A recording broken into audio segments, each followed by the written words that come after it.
بسم اللہ والصلاۃ والسلام علی رسول اللہ صلی اللہ علیہ وسلم وبعد۔ آج ہمارا موضوع ہے کہ بیٹے کی منکوحہ سے باپ کی شادی ہو سکتی ہے۔ مثلاً بیٹے نے کسی لڑکی سے نکاح کیا اور ابھی رخصتی نہیں ہوئی، کوئی معاملات سامنے آ گئے، کوئی حالات ایسے بن گئے، رخصتی سے قبل وہ آپس میں میاں بیوی والے ریلیشن ابھی انہوں نے قائم نہیں کیے، تو لڑکے نے اپنی اس منکوحہ کو، اپنی بیوی کو طلاق دے دی ہے، اور طلاق ہو جانے کے بعد کیا اس لڑکے کا باپ اپنی اس بہو کے ساتھ جس کو طلاق ہو چکی ہے تو اس سے شادی کر سکتا ہے؟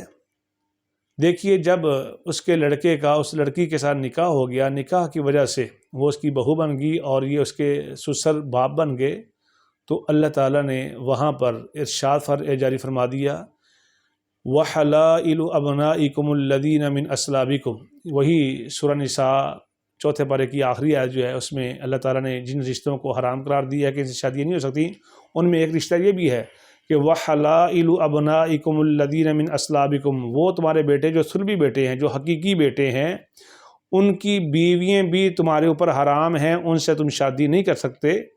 تو وہ اس کی بہو بن چکی تھی، یہ اس کا سسر بن چکا تھا، یہ رشتہ قائم ہو چکا تھا، اس کے بعد بیٹے نے بیوی کو طلاق دے دی، تو یہ کسی صورت میں اب باپ، اس کا لڑکے کا باپ اس سے شادی نہیں کر سکتا۔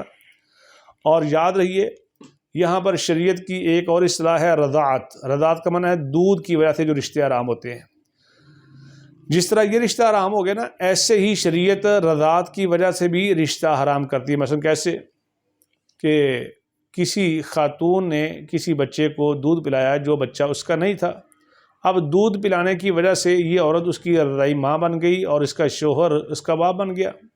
اب رضائی لڑکا بھی، وہ رضائی بچہ بھی، اور ایسا ہی کوئی سین اس کے ساتھ ہوتا ہے کہ وہ شادی کرتا ہے، نکاح کرتا ہے، اور رخصتی سے قبل ہی صرف نکاح کے بعد وہ اپنی بیوی کو طلاق دے دیتا ہے، تو اب یہ جو اس کا رضائی باپ ہے، یہ اس لڑکی کے ساتھ شادی نہیں کر سکتا۔ کیوں؟ اللہ کے نبی علیہ الصلوۃ والسلام کی حدیث مبارکہ ہے، سنن ابن ماجہ کے اندر کتاب نکاح 1937 نمبر، کہ آپ صلی اللہ علیہ وسلم ارشاد فرماتے ہیں، یحرم من الرضاعہ ما یحرم من النسب۔ جو رشتے نسب کی وجہ سے حرام ہوتے ہیں وہ رضاعت کی وجہ سے بھی حرام ہو جاتے ہیں۔ جس طرح نسبی جو بیٹا ہے اس کی بیوی سے وہ اس کا باپ نکاح نہیں کر سکتا، ایسے ہی رضائی باپ بھی اپنے اس رضائی بیٹے کی بیوی کے ساتھ نکاح نہیں کر سکتا۔ یہ شریعت کے اصول ہیں، تھوڑی سی پیچیدگی بھی ہے اس پہ۔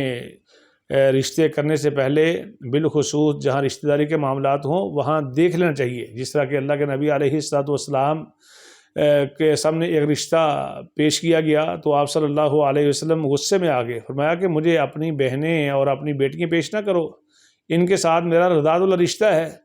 یہ بچی جس کا رشتہ آپ مجھے پیش کر رہے ہیں، یہ میرے رضاعت کی وجہ سے بھتیجی بھی لگتی ہے۔ تو رضاعت کی وجہ سے بھتیجی لگتی ہے، تو جس طرح نسب سے رشتے حرام ہوتے ہیں، ایسے ہی رضاعت کی وجہ سے بھی رشتے حرام ہو جاتے ہیں۔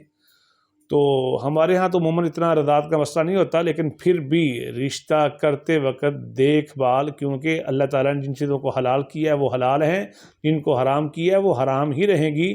یہ ہمارے چلو کوئی بات نہیں، ایسے ہی ہو جاتا ہے، کوئی مسئلہ نہیں، اتنا بریک بھی نہیں میں جایا کریں، یہ ہماری اپنی باتیں ہیں۔ جہاں شریعت کی بات آئے وہاں اس کو سر خم تسلیم کرنا چاہیے، اور یہی مومن کا شعار ہے۔